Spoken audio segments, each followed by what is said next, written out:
Welcome to Skyloft, Jeff. Patrick, why are you? Please fasten your seatbelt on your Skyward. Is this some weird unlockable pilot wings mode? What the hell happened? This is the Elder Scrolls 6 Mario Skyrim. Great. They've really radically changed the direction. No, this is the Zelda Skyward Sword. All right. The latest Zelda. We're flying high above Skyloft. The newest, the greatest. So you are you've gone skyward. I have. We are above what What's the bird's name? Oh Jesus. Oh, look at us. We're skydiving. We're skydiving into a loading screen. Oh. Doesn't happen in when you go to large areas where it has to load, it will load into this little area. I was hoping for some Saints Row, set base jump target stuff right there. It's a little bit. You know what? All the ways that Skyward Sword is like Saints Row. That's a separate video. Yeah. This guy. Let's see if we can bug him. There's this crazy guy in the sky. He operates his little shop. Let's see if we can grab this. Whoa. He has to operate it with a bike. And he gets angry at you if you purchase things, because then he has to get off his bike. Which is reasonable. Yeah, I feel like if you're in the sky on this bike, that sounds like a secondary Legend of Zelda character. Like, here's the weird trait this guy's gonna have. Yeah, so that's a cool looking shop. Look at this little machine.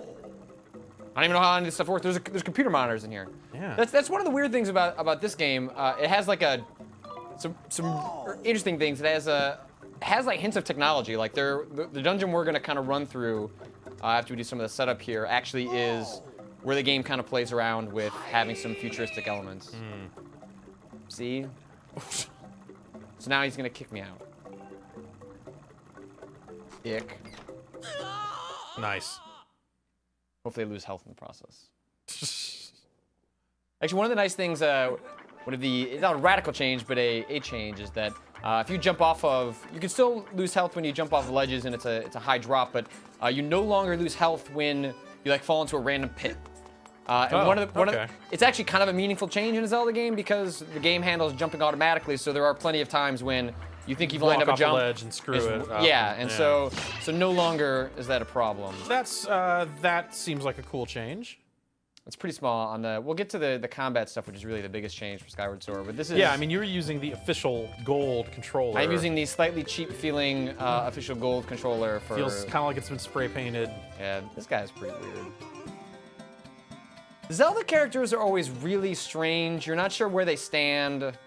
Some of the art style stuff on like the dude riding the bike, like that face shape, like that type of citizen of the Zelda world. It's creepy. Has always been a little off-putting to me. This guy I'm totally okay with.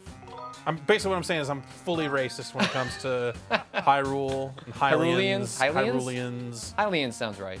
Hylians aren't they like the crazy god creatures? Man, I don't even want to get into. Yeah, that's deep. Like This is all crazy Zelda lore. This is all the upgrade stuff. So I'm missing ingredients. Better. I want a better shield. But don't worry, I can upgrade my bomb bag. Holds 10. We're gonna upgrade that. We're gonna ask. So these upgrade components are kind of scattered throughout the world, or are they kind of random drops, or is it they can be random drops, like when you're cutting up bushes and pushing over rocks. But generally, there are bugs littered throughout the world. There are different objects that'll spawn from enemies, but it's a lot of finding random items. And my problem with it is that the upgrades just really aren't that meaningful. Like they don't really help you that much. It's like, I carried 10 bombs instead of 5. Or your arrows are slightly stronger. Right. Sort of thing where as long as you're only using bombs when you need to bomb holes in things and the game use also them for the game, like there'll always be bombs right there. You'll and the game always has a plentiful amount of arrows and bombs around you, so it's not like you're gonna find yourself in a situation where you've screwed yourself because you haven't properly upgraded. It's just not built into the other mechanics. What is that? Open that. This is a chest. So these are I don't even remember the technical term, but like they're Skyward chests. Look at that. That's 300 rupees. Don't tell anybody that you stole those 300 rupees from the shop. So you'll find these. So screwed up. You'll find these gray blocks down in Hyrule, down in the land where nobody really knows about. But you know, the Skyloft is like 30, a really incestuous, weird civilization of 30 to 35 people up in the skies. They pretend the ground world doesn't exist. Oh, and, weird. there are all these goddess blocks on the ground that you will hit with a, let's see, I can show you the Skyward Strike, which is how you hit these blocks on the bottom with the Skyward Strike, and those trigger different treasure up above. So if I do this, don't have one around me, but that sends a Skyward Strike up to the sky, and then previously inaccessible treasure chest becomes accessible. Usually it's got rupees. Up here in Skyloft. Yeah, up here in Skyloft. So when you want to do like, when you're doing like the Wind Waker type stuff, which I'll show, there's one over there. I haven't unlocked that one. That's why that one's black. Does the bird have a name? I don't remember. Great. It's Birdloft, Birdie. Birdo. They don't. It's Birdo. It's not a lot Sexually confused. of. Not a lot of personality behind the bird. The bird. These like little jumps. All right, let's go on my map. So. So how deep into the game is this? This is the end of the game. Okay, basically. but this is not the area where the end of the game takes place, but you're prepared to go to the end of the game. Yeah, I'm prepared to pretty much start the end game from here. We're not going to spoil anything like that, so do not worry. But this is sort of the main map. You've got different areas that open up, but the desert, the woods, volcano. Those are your three main areas. You go back to them several different times. It's less backtracky as much as there are just, you know, in a Metroid style or even just the Zelda style, you'll have different items that allow you to basically go into parts that just were inaccessible before, like having a mechanical arm that can grapple onto certain things. That sounds good. You'll return to those several times. Does Link's wife live in the arm? No. Why'd you have to spoil that part? Sorry. Damn. I told you the story was important in Skyward Sword. Sorry. And so all these little ones are like the different, kind of like Wind Waker, where you can set a little course, and then that will put a back out of here. See that little blue spot is up there? Yeah. So then you can go to these little side islands. And there's mini games around here. There's hidden chests. There's a lot of the side quests are involved over here. Kind of gotta various points of interest. Yeah, you can't really sky. You can't really see it with you guys, but you kind of gotta whip your hand up and down to keep this guy going over and over. What happens if you don't? Does he just? I mean, he keeps going, but if you want to maintain, he's not that fast. So if you want to maintain a sense of speed and urgency, let's go. Then you can do this. You've got these little bursts of speed. Let's see if I can line up another. It's a little, horse racing sim there. Well, I guess actually, Epona had similar. A little bit, yeah. Stuff before. Oh man, that is cool. So you do this quite a bit when you're up in the open sky area, and there's a lot of pretty tricky, interesting platforming tied into that. And once you get close enough, you got the sail off. Or you can just let it drop. And the game will save you the first couple of times and then just have you fall on your face. So you meet like all these weird dudes up here. This guy's very sad. I mean, he's a clown, so I guess you can't really blame him for being sad. Yeah. He's got his own set of problems. Oh, his party wheel. He needs his party wheel. We all need our party wheel. I mean, that was my problem this weekend. I couldn't find my party wheel. Couldn't find your party wheel. No. Whoa, Animal Crossing. So you have this this thing called Dowsing, which basically allows you to, in first person, locate things. It comes up in various ways for you to find objects. So this will be one where you can swap it in. So now the party wheel will become a dowsing target. Does not everyone in the game talks with this kind of pretty much vague Animal Crossing? Mostly everybody talks the same way they do in a Zelda game, or at least the modern one. She's like, whoa! Yeah. Hey! She's the only one that makes any sort of close ongoing. And who is that? Is that, should we say? Fee. Okay. That is not a spoiler. That is right. that is well known early in the game. Fee is just your equivalent for Navi. So now you see, you got my dowsing targets. Some of these abilities are more late game, but like the goddess cubes, those are those treasures you'll unlock on the ground. Okay. If you need to find certain kinds of treasure for crafting, you can set it to that, and you can try and locate that. Party wheel. I don't know if it'll work from all the way up here. All right, so it will. So I now. Also, you'll see I was kind of veering off track. Yeah. Anytime you're in first person. So the Motion Plus uses the sensor bar. And so a lot of times it'll get kind of out of alignment by the time you get to first person mode, because you're going to be constantly waving this around. Right, You can see I can go up, down, left, right. diagonal. So it's And if you go slow, you can kind of just move it around real gently. which is why you can make Link look real weird when you. Yeah, that was definitely a thing. Like watching, like looking over your desk while you were playing it, and just seeing dude walking around with sword just stuck out in front of him with dart. Running around like. So when you go into the first person mode, it'll kind of be a little out of sync sometimes. But you just sit down and it's painless. It'll realign it. Oh, okay. The other thing. Playtime. This one was probably at 26 hours. Yeah. I ended up at I think 35. But yeah, so if you go into first person, you'll see. Well, it doesn't tell me a lot about where this party wheel is, but it's down there. You know what's coincidence? That's where we're going anyway. What? It's like you planned ahead or something. No, I didn't. This is spontaneous, quick looking. We were gonna go there. So then you head down to these 3 areas And these are the only spots you can go down in. It's not like you can just dive through the clouds anywhere. Yep. So you kind of, when you're coming up to the Skyloft into the sky area, that is when you are participating in kind of the open world part of this, as opposed to, say, Ocarina of Time, where you are. It's kind of all part of the same world. Like this is discreetly, you're heading to Dungeon Town, and so you've got this map, and you can jump. And this is a way of really expediting the process of a lot of this game, is that you can. Each of the different sort of a fast statues, each of the statues you come to, you can't fast travel once you're down in there. You can only fast travel to the ground to a specific spot, fast travel back to the sky, and then if you want to come back down, you can do that. But still, that seems pretty cool. Yeah, so we're gonna go to the desert. The desert area has proved to be my favorite part of the game because they kind of do some of the least Zelda-like stuff, which is kind of playing with time. And so you could play with these different time orbs to send worlds between the past and the present and the future.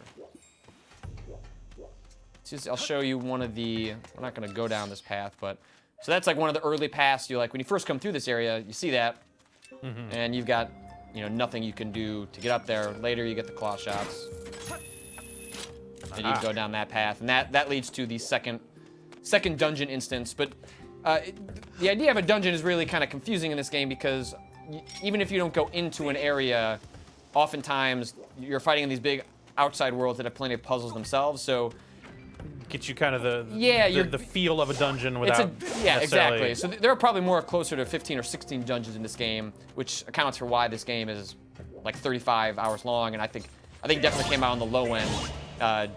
Talking to other people who reviewed the game, like Totillo, he finished at like 47 hours, and he only did a little bit more than me. It just took him a little longer time.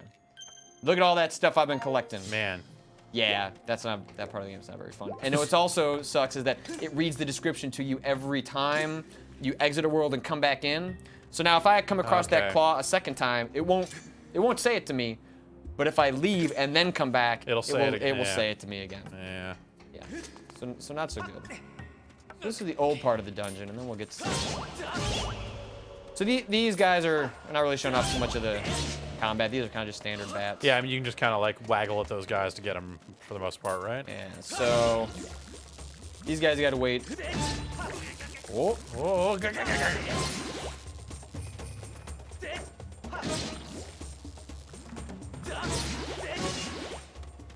That looked like some Z targeting there, control-wise, like pretty standard. Yeah. So now these guys exist in the past, but they will not exist in the future. Maybe they will stay. No, they won't. They replace new enemies. So the plant, which is a pretty standard enemy in the Zelda games, is one of your first sort of. Let me figure out how I'm supposed to do this combat. It's like. Right, it opens its mouth different ways. You got to slice accordingly. Yes, and this is not the best representation of this because I have a very upgraded sword that is going to take these guys out pretty easily. But you'll see, like if you I'm waggling right now. Yeah, I'm just shaking the remote around, and if you do this, you will get lucky. These enemies are not that aggressive. See, like I am convinced that the game is detecting what you. If you are telling the game exactly what you're going to do walking up to it, most of the time it will do something else just to screw with you. So the game very much encourages you to, for example, like have it on the left and then bring it down. It definitely wants you to vary up your attacks, or else it's just going to keep screwing with you. Some of the other Motion Plus stuff with the bombs.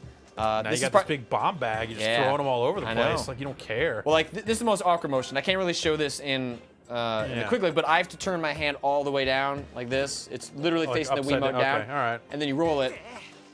It's not that bad. I'm sitting upright, but when you're sitting on the couch, if you're laying down, this game is mostly manageable, but those bombs can be kind of a pain, especially because the few times we're really asked to use them requires you to have a pretty specific motion to them.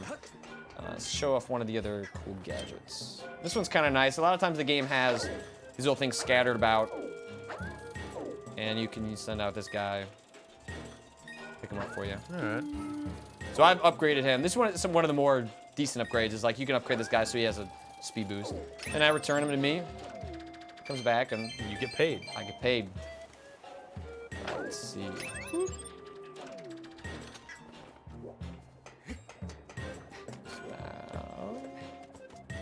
I could push the.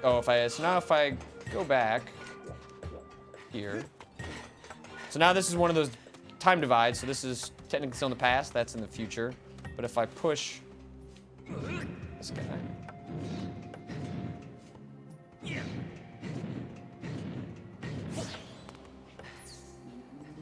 Now it functions. So you can actually physically push that in the past, but it doesn't do anything. But when it gets pushed into the future, then The tracks it gets work the in the tracks future. work. Yeah. Okay. They figured out track technology. Just like Trackmania. Yeah. Yep. I mean, I have 3 of them. I don't know why I need to keep telling them. Also, you don't really need to know anything about them other than, which upgrades require. Right, exactly. And so it's useful when you need to come back. You can use that dowsing feature if you need to try and find specific ones. I can show off one of the other upgrades that I did. Although once you get the bow and arrow, your slingshot is basically, your scatter shot, sorry, is basically useless. But I mean, that's always been, it's definitely been cases. That one shoots out like 10. Oh, that's pretty cool. And it dizzies them. One new thing this game has, buckshot. is stamina. So you'll see that green part goes down, but basically if you, the game tells you what the best route possible is usually by following those green bits, so that you can continue running. Yeah. As long as you're hitting those. I didn't really time that right. Some puff balls. See, I can usually make these guys explode. The Motion Plus really does make, I can shoot those guys a lot faster than I would have with an analog stick, probably. Right, yeah. It takes a little while to get it down, but once you do, it's absolutely, in some respects, better than what you would get out of an analog stick. And better than what you would get out of an unenhanced Wii remote. Yeah, as well. Oh. So you can usually make it, yeah. It gets so tired. All right, so here's one of the other enemies that is not so much a problem now because of my sword, but so these guys are gonna keep blocking you. Yeah. I can take them out with 2 quick swipes because I'm all upgraded. But those are some of the early guys where you just, I died in the first 20 minutes of the game because I was just waggling along, and you just really can't do that. Yeah. And you'll see with those guys with the electricity, the game really is all about timing. If I had to sum up what a lot of this game is about, is really comes down to being methodical with basically everything that you do. Yeah, not waggling, like being real specific about how you want to attack stuff.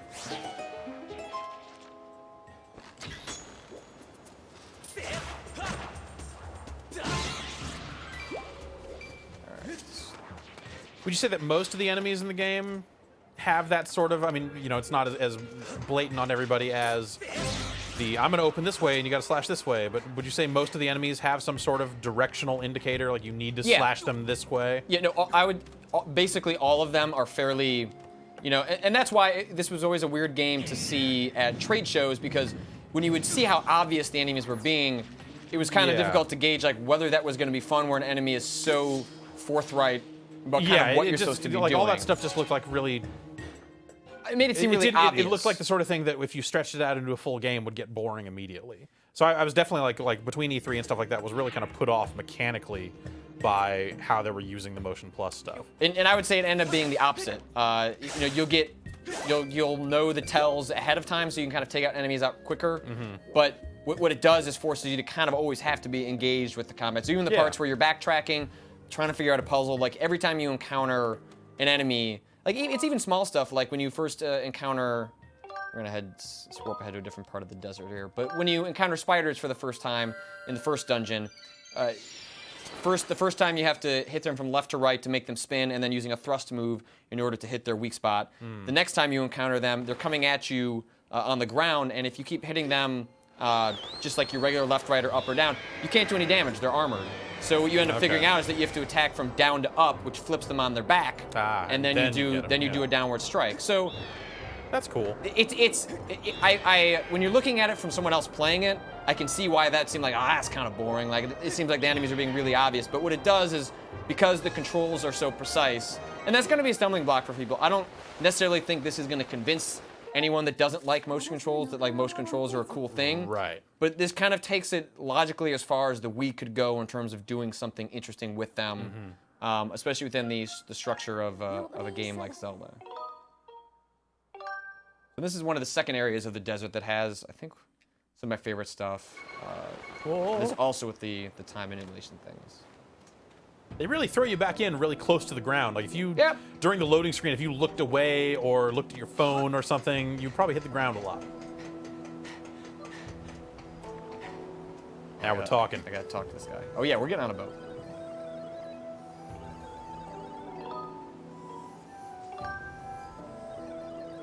How's the story? The story's all right. It's kind of like a lot of Zelda games. Not much happens, or a lot of game stories really. Just not much happens in the middle. It's got a pretty good setup. I think it has a really terrific ending. If you care about the Zelda mythology, this is like an absolute must-play. It has some really interesting implications for the entire series. It kind of makes you look at the whole thing with a different light. I can definitely understand why someone would be like, I don't give a shit about Zelda's story. That is a perfectly reasonable position to have. The things you're saying, I mean, like, I care about the Zelda story insofar as I think Link, Zelda, and Ganon are good characters for video games. But if you're telling me that it gets into the weird, like, we found a way to connect all the games, and if it's that weird element of it, like, I don't know that that's... It doesn't go that deep. Okay. But it goes deep enough that if you've played enough of them, it sheds some really interesting light on why they might all be connected without going as far as to, like... It doesn't get specific enough about what it talks about in terms of the entire mythology that it kind of ruins the illusion of just like, guys, it's an excuse to have a really good hero and a really good enemy. Like, we needed to create a new world for these three characters to inhabit. So this back off, like that seems like the... And I props to Nintendo at least, saying like, hey, we have a timeline, we don't release it so that we don't have to be beholden to it for a reason. Right. So yeah. At least I get the impression that like in this game where I think they really do take some steps to address some of that, they're kind of allowed to do that very slowly and deliberately. And it's not like there's anything that the fans can really compare it to because they're doling out what they choose to think is kind of how the mythology expands. But cool. It's if you're into that stuff or have any interest in it, I think it's really interesting and casts a kind of really dark tone on the series. All right, that sounds interesting. Let's see if we see if I can find. It's not just like that Super Mario Galaxy style. No. Like, oh, I'm trapped in this. I gotta save this girl again and again. Like, oh God.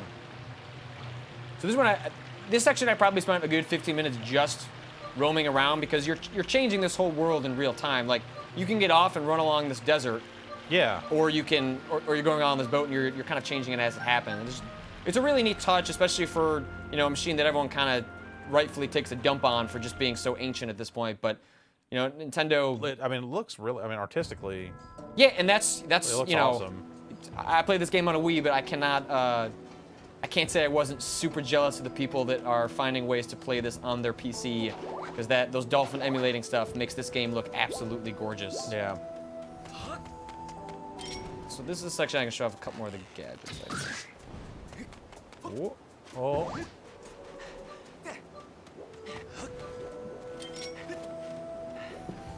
So how much of the bow is due to upgrades there? Like the charge shot that you get there, is that an upgrade or does that come default? It basically all the upgrades do are make them more powerful. Okay. And then you can have your quiver can be increased. But in terms of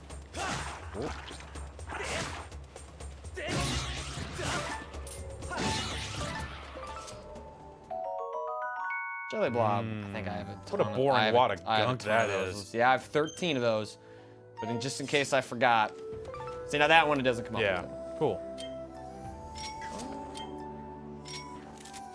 I will say I really love what Motion Plus allows them to do with changing items. Yeah, that seems like a really smooth transition. Like, and you can do that right in the middle, like when you're Z-targeted. Like, I can just, in real time, Oh, okay. switch between all these things. None of these are going to be... I was gonna say it's crazy that it doesn't pause, but I guess, you know, it's easy enough that they maybe don't need to have you pause. Yeah, you have enough control and fidelity that it's not really necessary. There's only a couple of gadgets that don't really do anything. The whip is probably those unutilized, but this is one of the areas. Oh god. Oh yeah, I do that. Yeah. That's what I don't use that very often. You gotta like spread your hands out, and it doesn't work consistently all the time. Where are you? Yeah, so those enemies I can use my whip on. That's probably the only gadget in the game that really doesn't get used that much. It's used kind of interestingly in one boss, and you can get a preview of him in the video review that Vinny and I did, where the whip is used to kind of take off the hands of this 6-arm boss that is really neat. It's too bad. Not a lot of great whips in video games. No. And you think the Wii would have been, you know, that's one of the first things people thought the Wii would do really well, but... So this guy's kind of cool. So usually when you first come across these brutes, they have wooden shields. And so you would end up using Motion Plus to knock out pieces of that shield. So like, not just one swipe would take it out. It'd have to be, it's divided into like, I don't know, 6 to 8 pieces. So you'd have to like kind of hack away at it in specific directions. But this one, try and take it out. He's gonna at me because it's steel. So... Cool. Take him out for one. So this is the moment where you can waggle. Like that's This is more about finding the solution. You've countered his thing, and then you get to have the satisfaction of ripping him up. That's cool. Now this guy.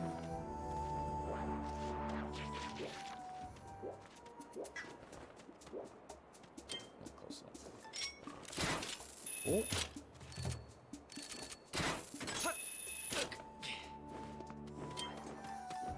This is one of the more satisfying ones, too.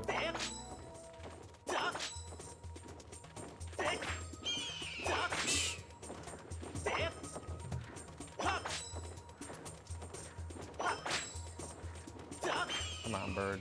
Oh, wow. So, and the game also seamlessly translates between, when that comes down, it automatically puts away the whip, so you don't have to remember to, like, put it away or switch. It's just... you know, the game always recognizes your sword as when you're moving the Wiimote around. So you can seamlessly have the gadget out by hitting B.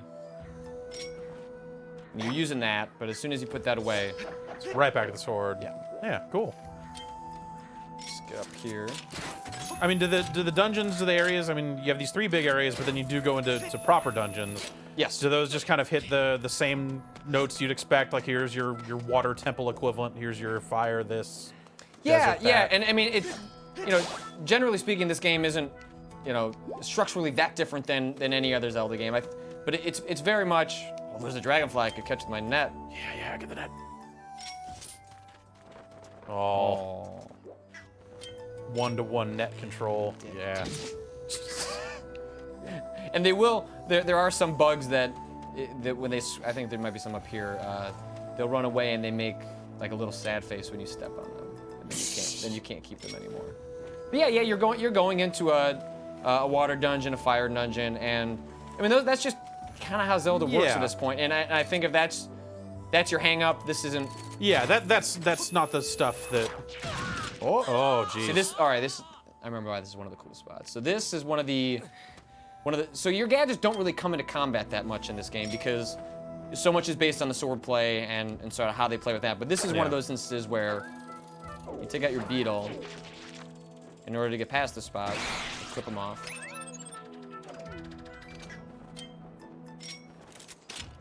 And then you can move on. Cool. And there's a couple spots like that where you're using those gadgets in sort of those ways. But by and large, you're really using that sword. That seems fine. I mean, for what they've done to the sword control, I mean, that's obviously got to be your showpiece. But yeah, I mean, like I was gonna say, it's that sort of stuff, like the notion that there's going to be a water area and those sorts of things like that. I don't think that's the thing that really made all the Zelda games start to feel a little tired to me. You know, like it's. Well, it's just kind of when you need variety on a per game basis, and it makes sense that you're like, okay, we're gonna have kind of water style puzzles here, we're gonna have these style puzzles here. Like that's not the. And I think that explains some of the fatigue with it. Is not that, and that's sort of the pitch I'm trying to make to as many people as possible with this game, is that within sort of a traditional Zelda structure, they do some really amazing things. But I also can, God damn it, sympathize with people that are just when you feel like when you're opening the disc. You kind of know what you're in for, and you know it's going to be a really creative interpretation of what that is, but you know. But it is still that. It is still that, and I would argue that I gotta make so it gets lower. The combat changes this up enough that that's really not that much of a concern to me. But you know, given the variety of games you can play, you know, and that this game is going to take you, you know, 35, 45 hours to get into. I mean, like that's a concern if that's not enough for you. And that's an interesting thing for Nintendo to have to figure out to address going forward is like, do they just continue to cater to Zelda fans and that's enough for them? Or, do they try and find a way to, those guys are creepy. Look at that guy. I don't like that stuff. Yeah, I mean, I think that there's something to be said for, like, if they just made a complete and total break, just a full-on departure from the things that make a Zelda game Zelda.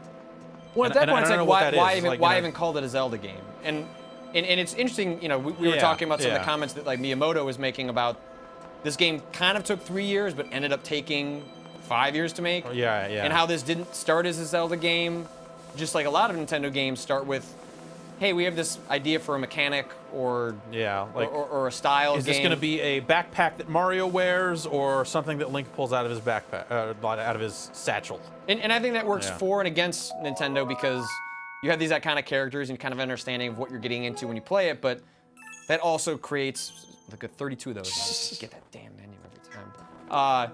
You get some of that fatigue. Oh, here also revolutionary change to the Zelda gameplay. When you sit. Oh man. Give me those hearts. Give me those hearts. Yes. This is one of the other cool, I don't have really a spot to show how this works with the enemies, but this is like this vacuum that works with now are we going to make a Luigi's Mansion sequel with this vacuum thing? Or we're already Zelda getting yeah, they're already doing that. But so like there's one enemy in the game, I think it's my favorite dungeon. It's the second time you kind of go through one of the time dungeons, is that it's got a spinning top on its head, and the only way for it to show its weak point is for you to pull out that gadget and spin it. Once you have to spin it clockwise, and then you have to get it to spin it counterclockwise. So you're constantly shifting your angle to get that top spin to change for it to open up its weak point, and then you can attack it with your sword. So those are some of the ways, the kind of the simple ways that your gadgets kind of get incorporated into What's the game. that meter below your hearts there, the shield meter? Is that just... So your shield can break. You've blocked too much, it'll... Yeah, so I have a... let's see if I can get him to... So now I stunned him. Yeah. And then I can... Oh. So if you time that block, then I can take him out the bottom. Yeah. But yeah, so like this is a pretty advanced shield, and this isn't even the best shield you can get in the game. There's a master shield or something later on, but yeah, it will break. And so the final boss of the game has this one move that wrecks your shield pretty easily, and my shield broke, and I ended up beating the boss like with just a sword. Oh, cool. Which makes the combat really interesting because you're no longer. Are you saying the final boss is just one big like? Yes. So that's one of the goddess cubes. Okay. So, like if I had pulled up this, like, so I don't know how to get over there, but if I was to strike that with this, then that would open up a treasure chest up in Skyloft. So kind of gives you something to do when you're going back for whatever backtracking purposes, or to go to talk to some person, or to figure out where you're going next. At least kind of gives you some interesting diversions that are a little more meaningful because you've done something on the ground and then also done something in the sky. Well, cool. Yes, I mean, I could show other parts, but a lot of this game is kind of discovering the unique things about the Zelda game. At the end of the day, it is a Zelda game. I think it's a really, really great Zelda game, and if you just love adventure games, I think there's a lot to like about this game. But it seems like some of the additions and some of the things they've done might be a little off base. Like some of this upgrade stuff seems a little. Yeah, I like kind of the things we're talking about. Like just the series finds itself at an interesting impasse, and I'm not sure that stuff like upgrades are stuff that maybe perhaps, I consider myself a big Zelda fan, but that's not part of what either like Nintendo needed to go all the way with that and make something really meaningful. So my Link character is my Link character, Right. and like these upgrades are. It doesn't need to go as far. Diverging, yeah. Yeah, like in my review, people kind of jumped on the Skyrim thing, and I didn't mean that to imply that this game needs to, or any Zelda game needs to have the depth and customization of that, because I think that loses part of what Zelda is Zelda. Yeah, but if you're going to definitely. go down that road, give me a little more to play with, so that I feel like I'm crafting the Link that I want. Right, and instead, I Link mean, to be. they have to set up these situations where, if you didn't get any of those upgrades and still got to this point, you'd still have to be able to solve the puzzle. Right. So And that seems to be their it way ends of up dealing making with the it. upgrades basically not essential. Just the upgrades basically giving you a somewhat easier time of it instead of like enabling different styles of play and Right, and really changing the experience. Yeah, and this game is challenging. It's not difficult, but because of the way that the combat forces you to be engaged pretty much at all times, it's not a game that you can like I'm sleepy, I'm gonna sit around here and punch the next dungeon of Zelda. Like, there's a lot of puzzles. The combat is always kind of keep you on your toes, so it's a game that keeps you engaged. And I think the people that take a chance with it are really gonna like it. But I'm super curious to see where Nintendo goes with this franchise, because this in some ways feels like pretty much as far as they can take this structure. Yeah. But I think this combat, in some ways I wish it was in a different game, because I think maybe some people might give it a better chance with that. But that is The Legend of Zelda: Skyward Sword. It is out now for the Wii. If your Wii is dusty and you've been looking for a reason, I highly recommend checking this out. It's a pretty great game, and yeah, thanks for sitting down with me, Jeff. All right, yeah. Thanks for showing it off.